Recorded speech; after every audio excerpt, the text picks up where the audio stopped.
Hello, and welcome back. Um, Not entirely sure what I'm going to be doing with this one. Of course, I just ate, which was a big no no when recording. Um, Not sure what I'm going to be doing with this particular installment. I'm considering rebranding a little bit. Maybe just not doing how to man, but just a general, my thoughts kind of thing. But today I just wanted to kind of vent a little bit and just get some of my thoughts out. Um, I think I have been trying to be something that I'm not. Um, when I and it's not like I'm successful or anything. I don't even know if anybody's going to actually ever listen to this.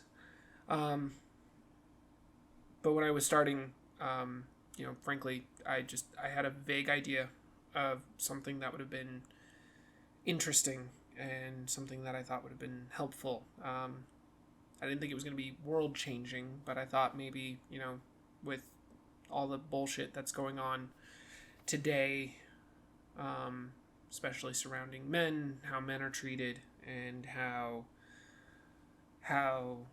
unfair things have gotten.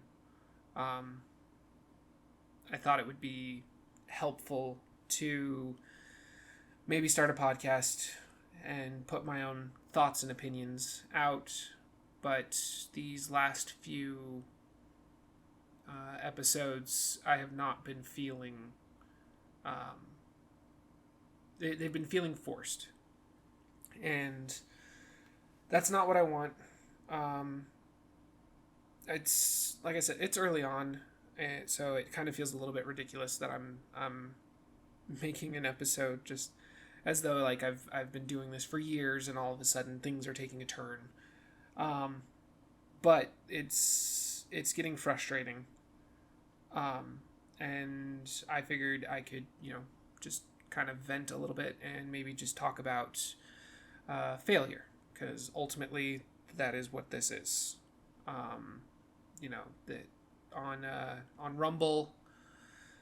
When I initially started making this, I did not have very high expectations. I was just going, let's just focus on getting episodes out. Let's just focus on getting my thoughts out, seeing kind of how it goes. Maybe this will work out really, really well. Maybe it won't, but at the very least, I can get some practice in. Maybe I'll find another direction to go as I'm doing this. But then all of a sudden, I go ahead and I post some of my stuff onto Rumble. And, there wasn't anything special about it. It was just, me literally posting the audio with just my logo background. And all of a sudden, I spike up. What is it? One of my uploads got up to 200 views, and on YouTube I never saw any of that, and my podcast on Buzzsprout, the stats are showing that like it's barely getting any traction. And so I thought, okay, this is the direction I need to go. This is working. It's actually working better than I thought. But I think that was me seeing something that wasn't there. And it's just extremely frustrating now, because I thought if I'm getting 200 to 400 views on an episode, that must mean that like I should be able to get that relatively consistently, somewhere between 200 and 400 views, or at the very least somewhere between 100 and 300 views on my episodes that I post, and I should start seeing followers increase on Rumble, or see that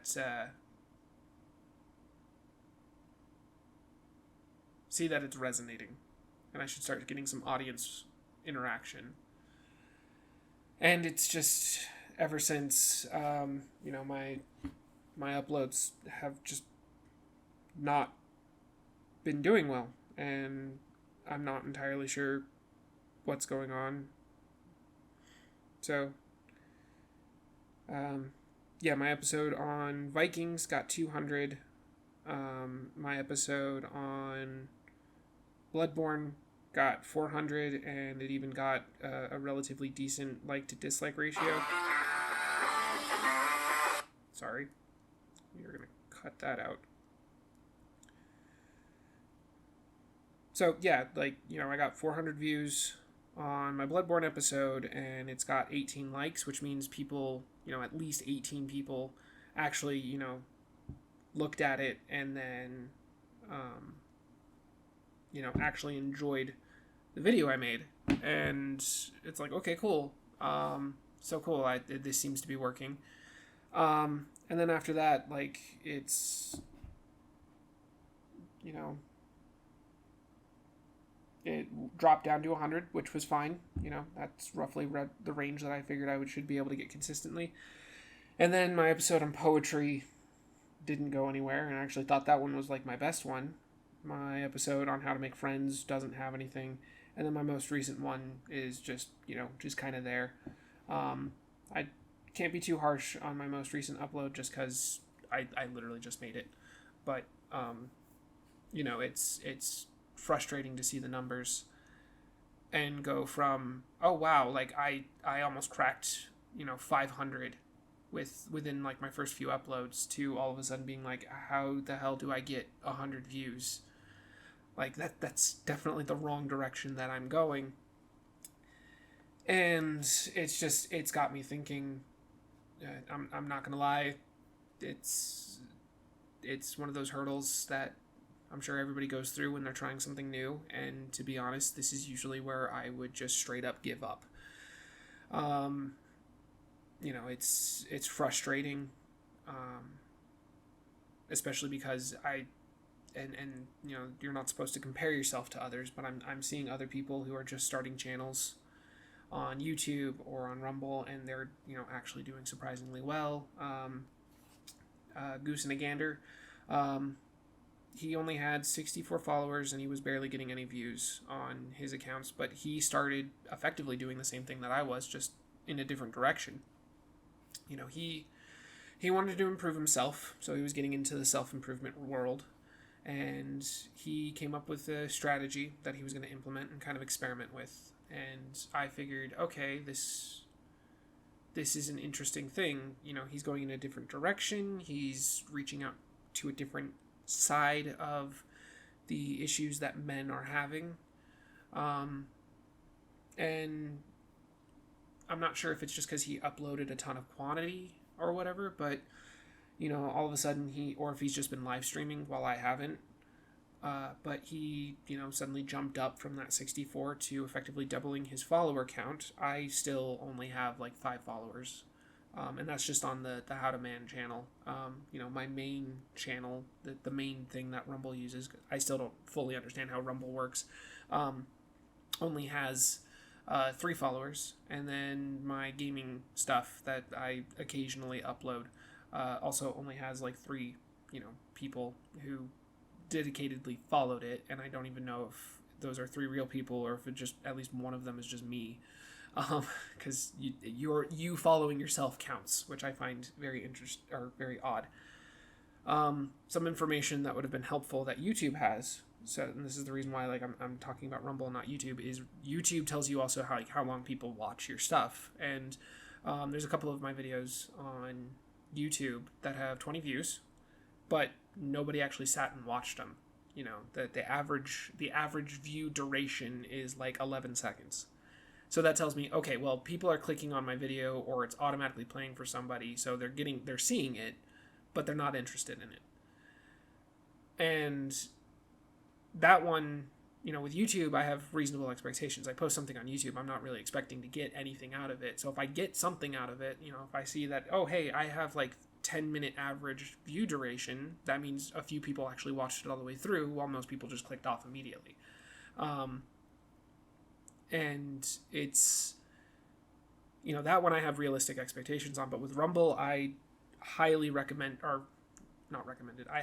expected that it was going to actually take off, and that was going to be the direction that I went.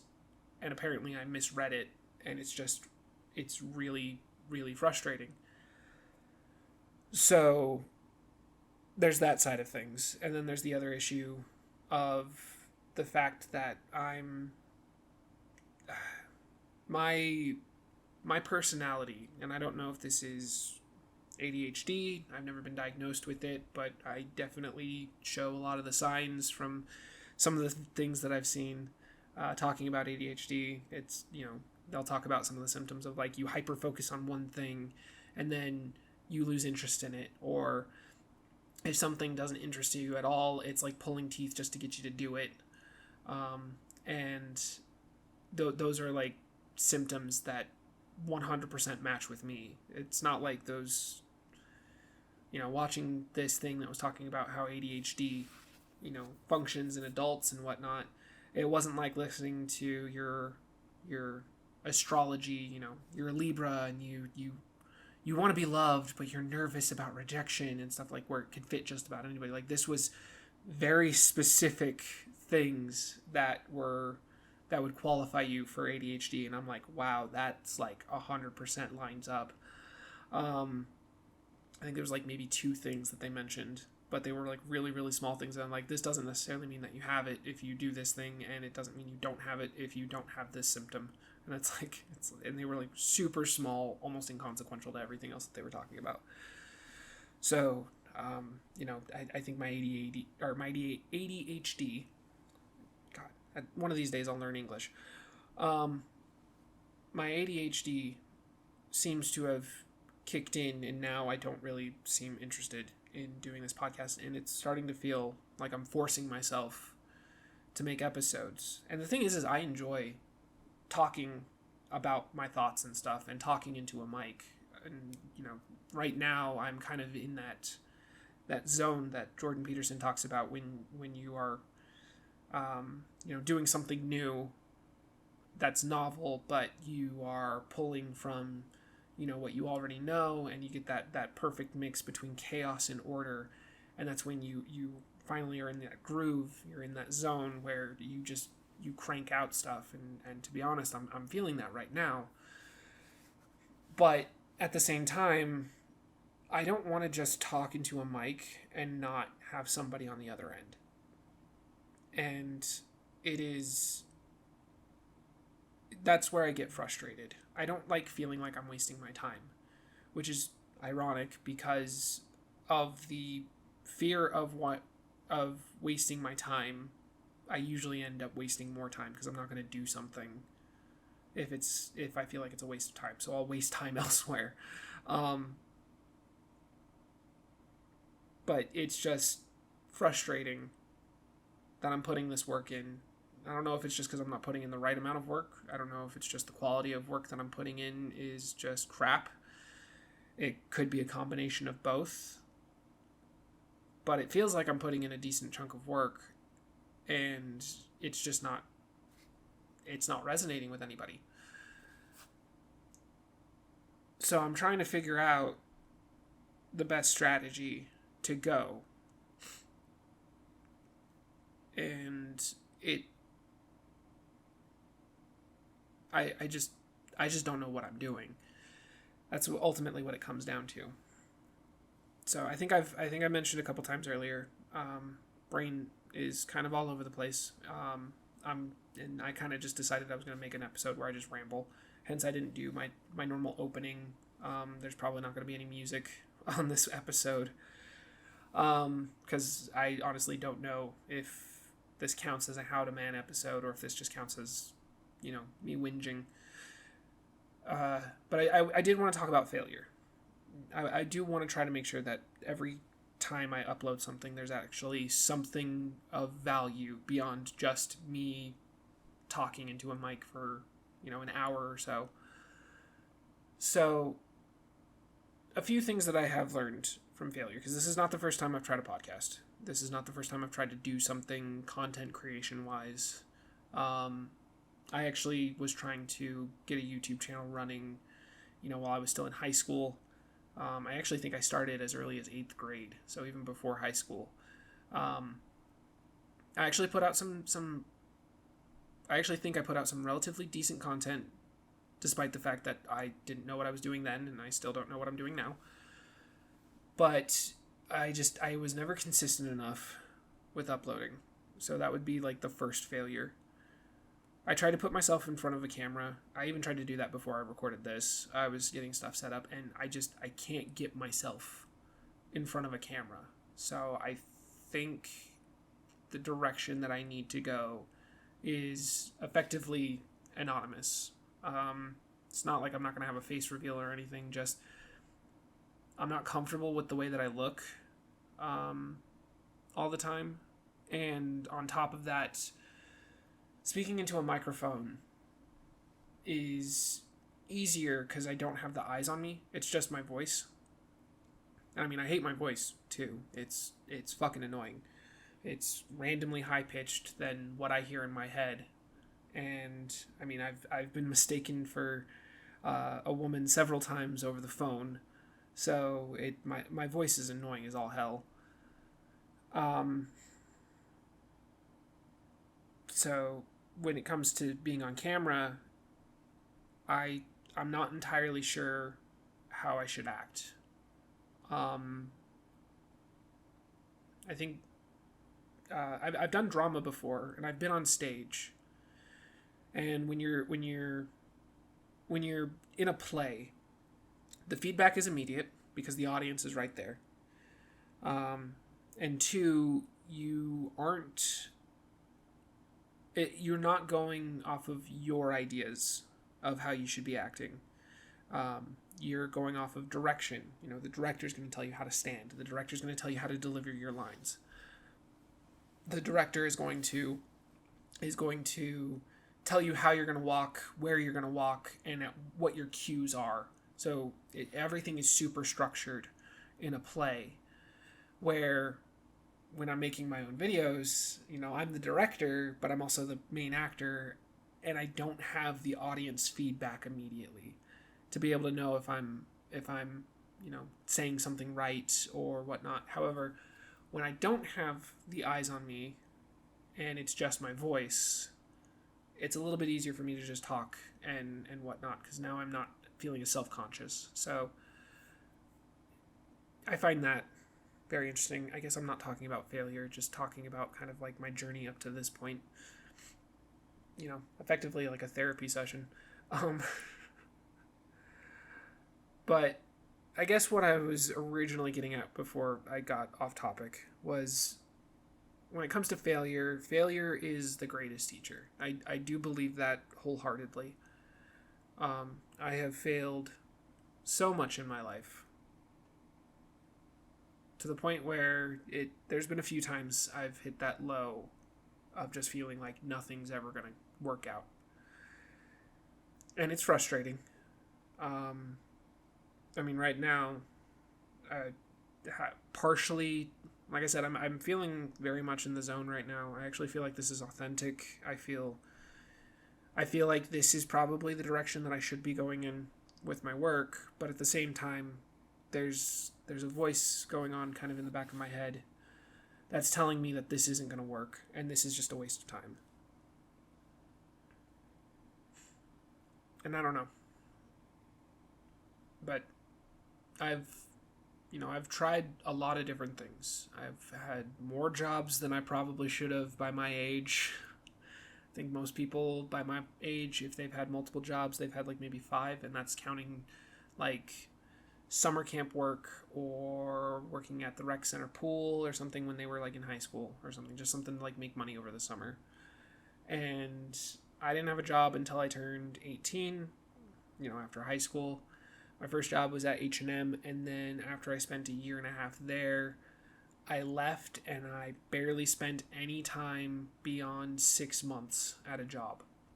And I would just job hop constantly. And that could be just because that could be the ADD, the ADHD, where I'm just bored. And at that point, it's like, you know what, this isn't doing anything for me, and I'm not going to waste my time. Again, I could be saying that it's a waste of time as an excuse because I just didn't want to work there. I'm very quick to find problems with a job.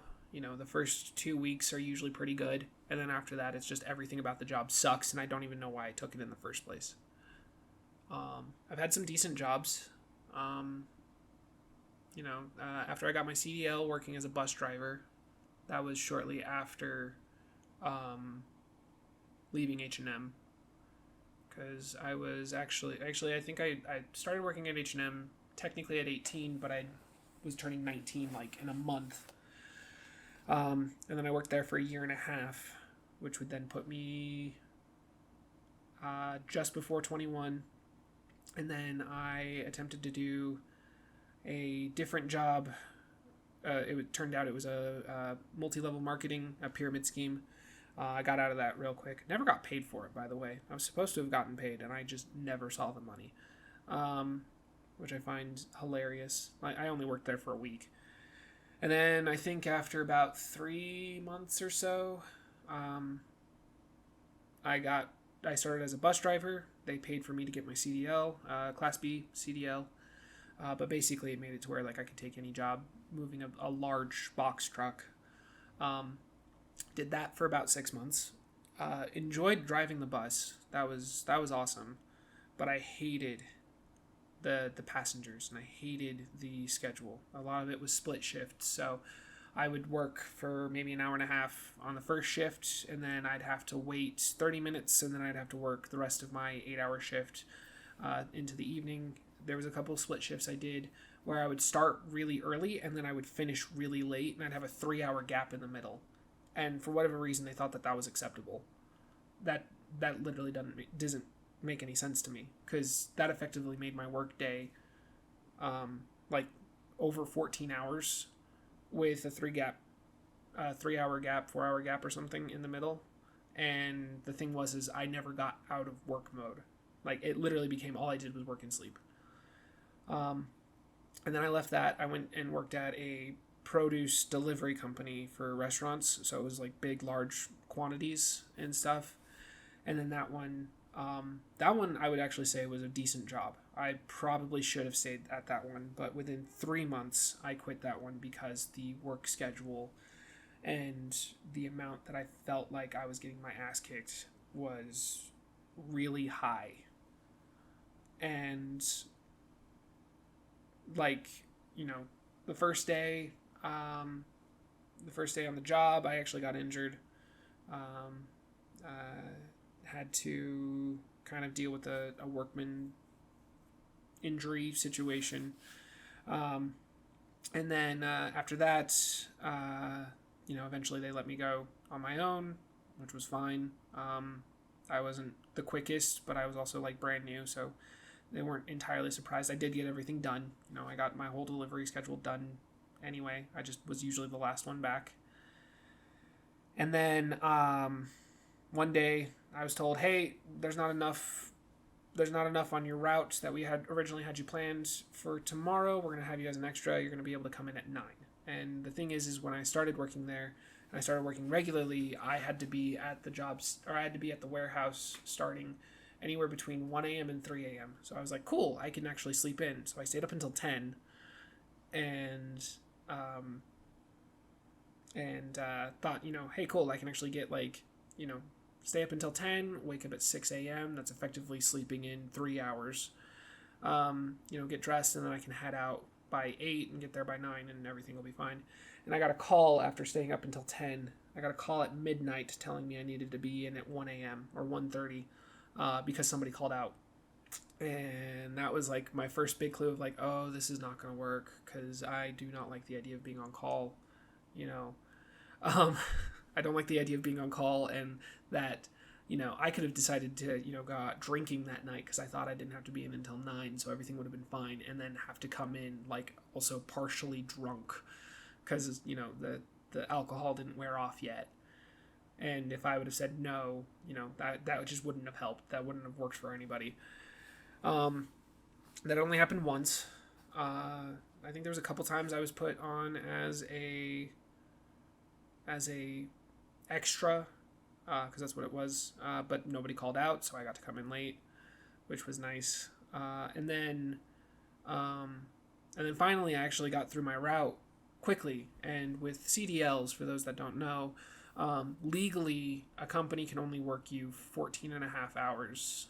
So you can be gone for 15 hours. You have to have a 30-minute lunch break where you don't move the vehicle and you're clocked out for 30 minutes exactly.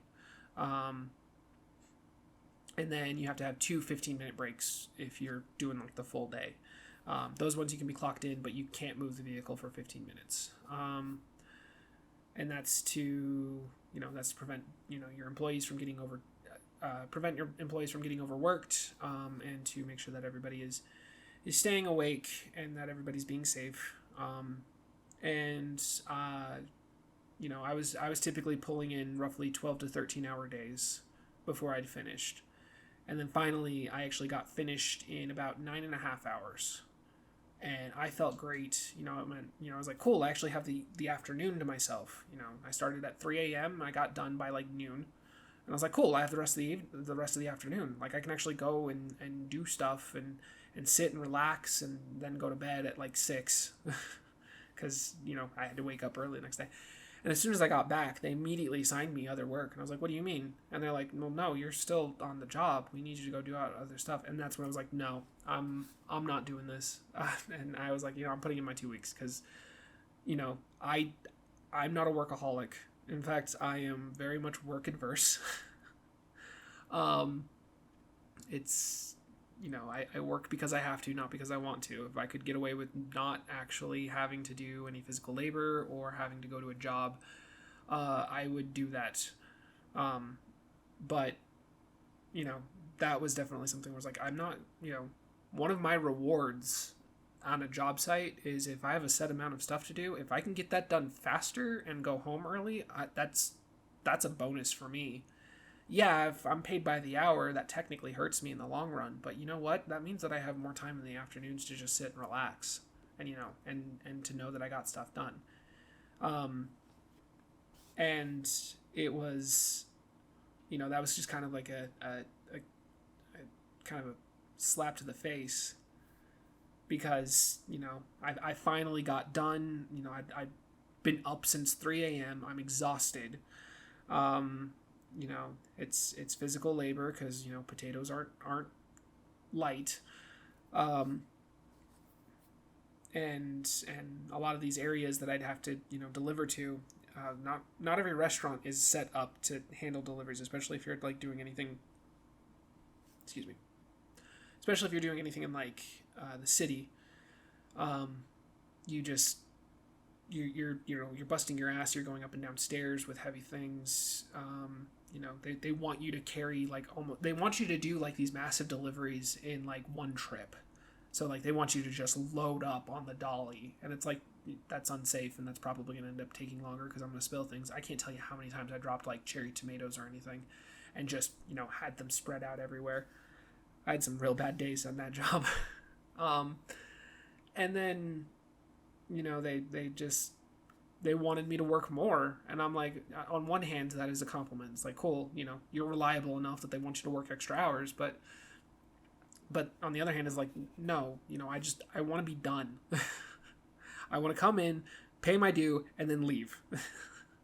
I don't want to come in, get the stuff that you assigned me done, and then have you just assign more work on me. That's not what I agree to. If it turns out consistently I'm getting done early and you can keep me for 14 and a half hours, then just start adding extra stuff, up front. Don't add stuff afterwards, because that just upsets me. So I quit that job. And then I did test driving for a little while. That one I technically got fired, but I should have actually been fired a while ago because they had a relatively strict tardiness policy. You were only allowed to be late 4 times, and I was late 12. But I was actually one of the few people that did the job, so they didn't say anything. And then one day I accidentally overslept, and then the headquarters, because the headquarters was in another state, but the job itself was in Denver, so my immediate supervisors didn't care if I was late a few times, as long as I showed up effectively. And as long as I showed up within like 5 minutes. But then headquarters called me because I overslept, and that one I also had to start early. That one had a 5 a.m. start time, so I had to be there by 4:30 a.m. I overslept. I woke up to a phone call at 9 a.m. And I was like, oh, crap. And then they're like, oh, did you oversleep? And I was like, yeah, I just overslept. My alarm didn't go off. And they're like, well, you've been tardy 12 times. So, unfortunately, we have to let you go. So that one I unfortunately got fired. But I enjoyed that job. That one was 12-hour days, but it was literally just test driving a car. You know, I'd get into like a Jeep Compass, you know, before... I would get into one of the Jeep Compasses that they were going to release for like, you know, at the time, this would have been like a 2019 Jeep Compass, and it was 2017 when I was doing this job. So they were pre-production vehicles, and I'd just get in that and I'd just drive, you know, and all I had to do was pay attention to the different, like any weird changes, anything odd that needed to be noted, because they wanted to make sure that, you know, they understood what effectively the lifespan of the vehicle, how the vehicles would act based on, you know, how much mileage they've been driven, and what parts would wear out the soonest. So I was like one of the few people that did the job, so they let me get away with a lot for a while. That one I think I did for about 8 or 10 months. And then from there, it was kind of touch and go. Then I learned that I really enjoy coffee. Like, I enjoyed making coffee. I enjoyed making coffee drinks. You know, not just like regular coffee, but like, you know, making lattes and cappuccinos and stuff like that. So I decided, you know what, I'm going to work at a coffee shop, because, you know, at some point I'd like to start a coffee shop. Did that. My first coffee shop job I only did for about 6 months. That one, I was supposed to have been a manager, but I wasn't actually a manager. The guy who trained me didn't train me on coffee. I had to teach myself, and it was a privately owned Starbucks, franchised Starbucks. So it wasn't an official Starbucks. It was it was one that say we proudly serve Starbucks. So it was its own coffee shop that just served Starbucks coffee, if that makes any sense. And so I taught myself all the Starbucks drinks. I'm actually really proud of that. That's kind of something that I brag about whenever I'm in a job interview. It's like, hey, did you ever, like, you know, have a problem and solve it? And it's like, well, I mean, I basically trained myself on one of the jobs, because the person that was training me, like, did an absolute god-awful job. He was also somebody who I believe should stay away from children. He was this older gentleman who talked a lot about some weird things, and he should probably never be near any child. But he was family, so, you know, I couldn't, like, you know, report him to HR or anything. It was a small business, and he was there to help out his grandson. I started working there. For a while there, I was by myself. Barely had any business because it was inside of a building that was still actually being built. Like, they were just finishing it up, and not all the offices had been rented out yet. So it was, like, only 2 actual companies that were inside this office building that I was serving, and they had like maybe 20 employees between the 2 of them. So like it was pretty chill. Like most of the time I just sat and watched videos, and then when somebody came down I was like, oh yeah, how's it going?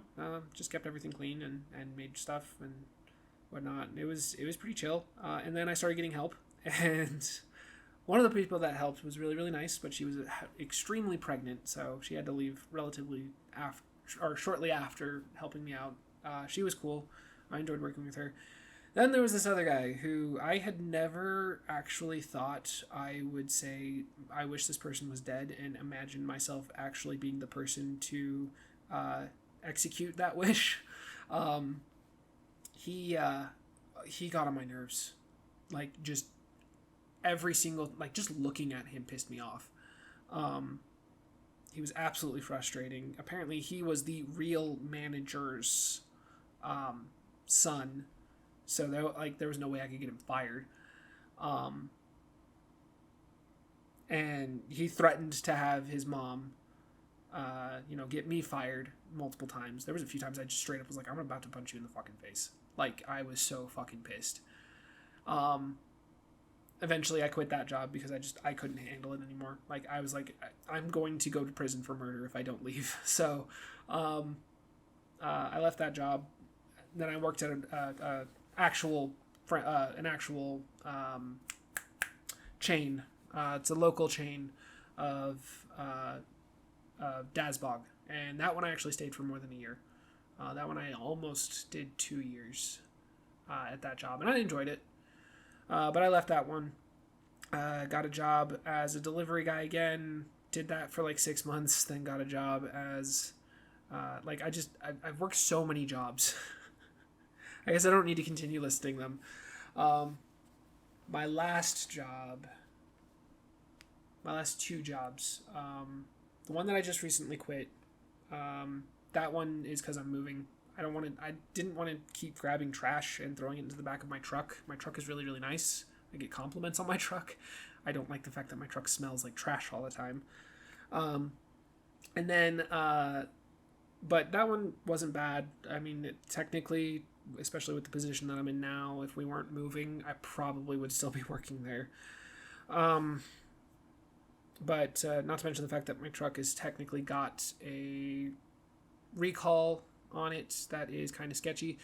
I just wasn't comfortable using my truck anymore and kind of needed the truck to do the job. But the job that I was working before that one was at a go-kart place because I wanted to be around people who enjoyed racing. I didn't want to work around people that I couldn't relate to very well. I wanted to do a job where it was like people who enjoy going in circles in a car or go-kart.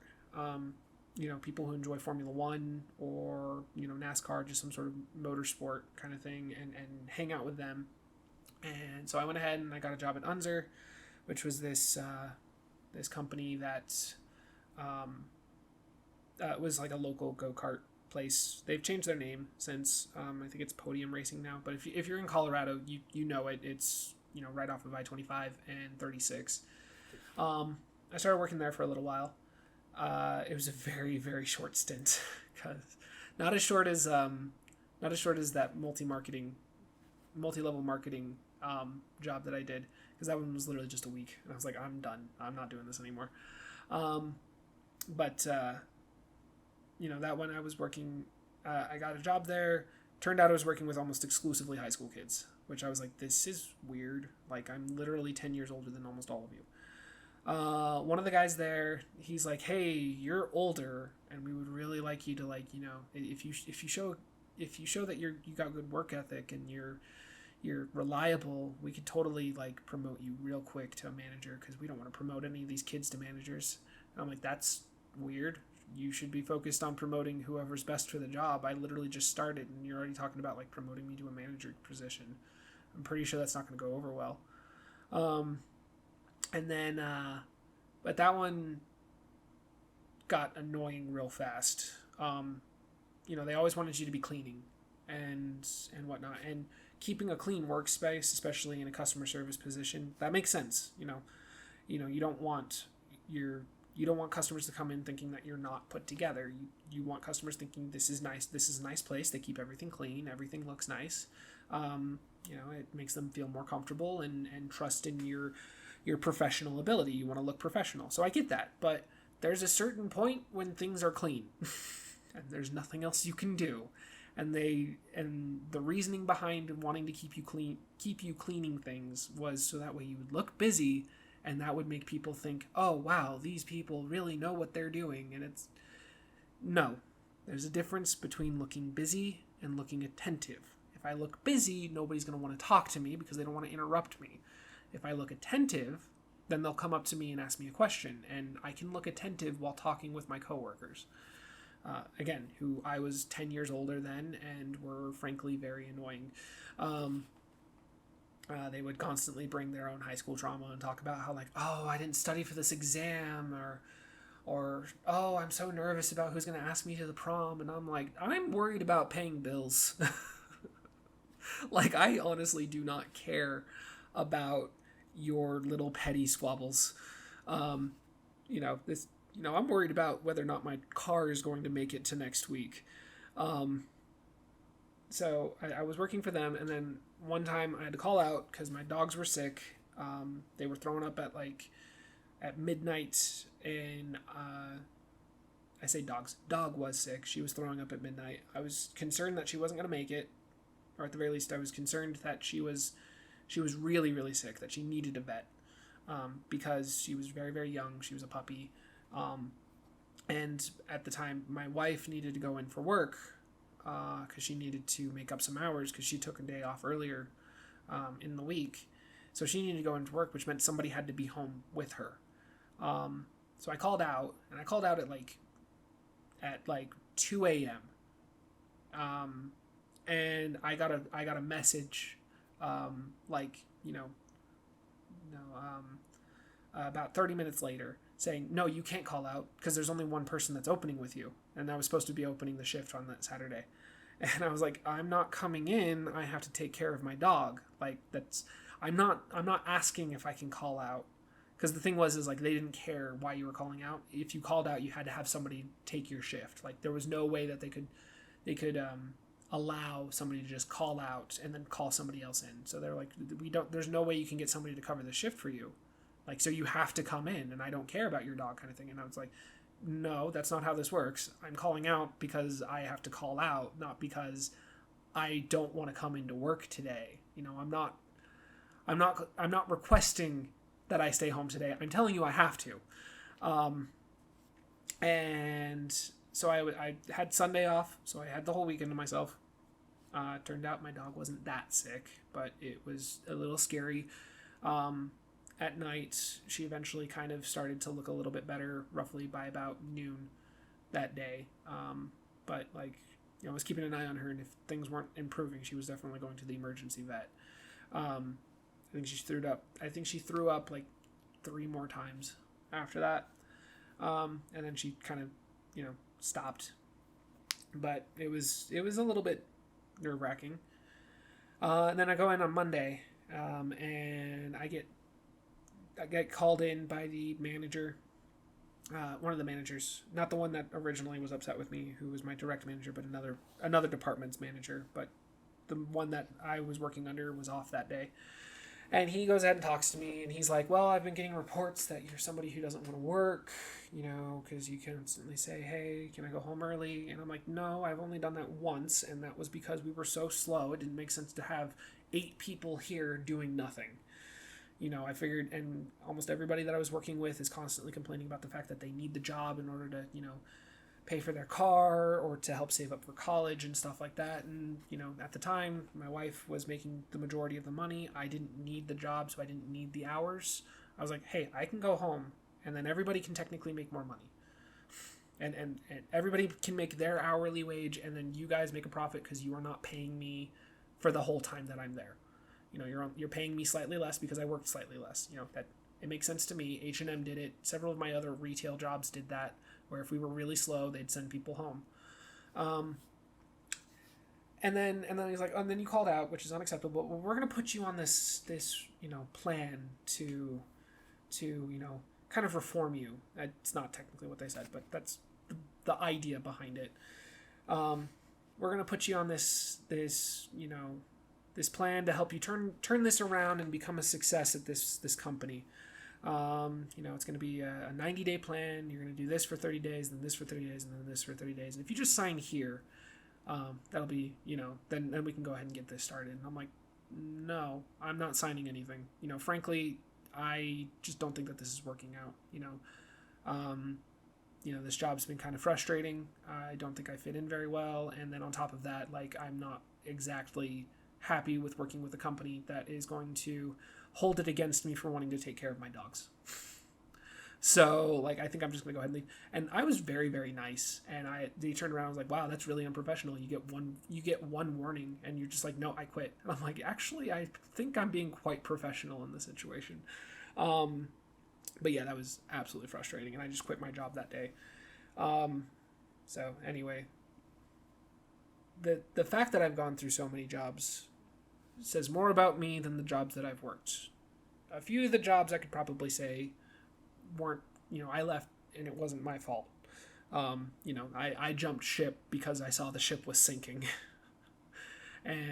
Or at the very least, I just knew that this wasn't going to work. But the vast majority of the jobs that I've worked, the reason why my resume is so long is ultimately my fault. And it is a constant reminder of my failure. And that's just kind of where a lot of my frustration with this podcast comes from, is just the fact that I don't know what I'm doing. I mean, frankly, I talked for 30 minutes about my jobs, and it had nothing to do with the topic at hand. I mean, fuck it. I'm gonna upload this one anyway. It's gonna be probably not edited. But you know what? I gotta do something. So, I think this just ended up being more of me kind of just talking things out and whatnot. We'll see how well this one goes. I think I am going to change the branding up a little bit. Instead of it being How to Man, the How to Man podcast, I think it's just going to be the Austin Doors podcast. You know, it's just going to be me talking. It's just going to be me talking about things that I'm interested in. It's not going to have any necessary theme outside of just things that Austin is interested in. That being said, it's still going to have things that are related to the How to Man stuff, so I'm going to keep that going. I might use that as like an indicator of like what this episode is. It's a How to Man episode. It's how to do something, or a philosophy idea that I have that I think would help men, because that is something that I care about. That's something I'm interested in. So it fits under the umbrella of the Austin Doors podcast. But I think ultimately I'm making this podcast for myself as just a way to work through my feeling of inadequacy, as well as just kind of a reminder to let myself know that it's okay that if things don't work out right away, I can change tactics, and I can go ahead and do it a different way, and I can still keep the original intent. So, I don't know. Maybe I'll just call this Austin's therapy sessions. Just me talking about things that are bothering me. I think I'm going to rebrand this. I think future episodes I might start getting in front of the camera. I don't know. Again, I'm uncomfortable in front of the camera. But I might go ahead and push myself past that. I know I can. I've pushed myself past things before. But there's definitely going to be probably more content a little bit more regularly. I can only upload 6 hours on Buzzsprout right now, because that's how much I paid for. So I can only do 6 hours a month, so I might do more episodes, but they might be shorter. So this one might be kind of like the last really long one. Don't know. Things could change. If it seems like I am doing a lot of content, but I'm still talking for an hour straight, then I might switch tactics and do segments in Buzzsprout that are edited, and then just do full, unedited audio onto Rumble and YouTube. But we'll see. I think if I can just keep myself authentic, then things should go well. I think I'm going to rebrand it. Not entirely sure how I'm going to rebrand it, but it's basically just going to be an overview of just things that I'm interested in. Future episodes are going to be about my move, because that's exciting, and that's going to be interesting. And then there might be a few other episodes not too long after that about, family and being a dad. I'm excited about that. Also very nervous, slightly terrified. But yeah, exciting things to come. So shouldn't be too upset about how things are going right now, just because there's so much going on, and there's so much up in the air that, it literally can just go anyway. Things could work out exceptionally well, things could go poorly, but the only thing I got to keep doing is I just got to keep trying. So anyway, I hope you enjoyed listening. Thank you for taking the time to listen to me ramble and talk about my jobs and attempt to talk about failure and fail to talk about failure. That's kind of interesting. I think that's what I might title this, Failure to Talk About Failure. Thank you for listening. I hope you enjoyed. I will talk to you all into the next one. into the next one. I will talk to you all in the next one. Follow, subscribe, like, comment, all the things that all the content creators tell you to do. If you could do that, would be much appreciated. Would genuinely help. Could help me feel a little bit less like a failure. But anyway, I'll talk to you all later. Take care.